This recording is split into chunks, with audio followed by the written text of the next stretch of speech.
So in ProLine, when you're adding users to your ProLine account, you have two types of users you can add. One is the regular type, which is the type that they're going to be able to be assigned to projects. They're going to have ProLine numbers. If your plan has ProLine numbers, they're going to be able to connect their email to ProLine to send automated emails and track emails and all that. And so that's what most of your team is going to be added into ProLine as is regular. And regular users are who you're going to be charged for. So you'll need a seat for each regular user.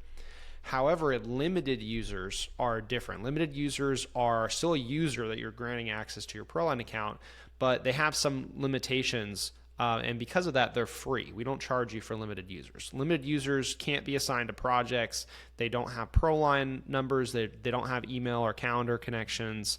They are specifically people that you want to grant access to view essentially your ProLine account without interacting directly with anything.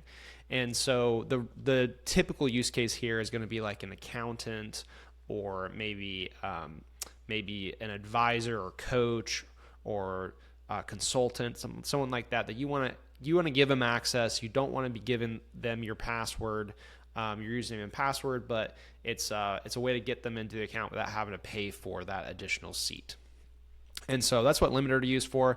Even when you do have limited, you can still customize their permission profile. So you can fully control how that limited user can act, like what areas of ProLine they can access, who they can view in the account, what they can see, can they access reporting, all of that stuff. So you have still full control over that regardless of user type.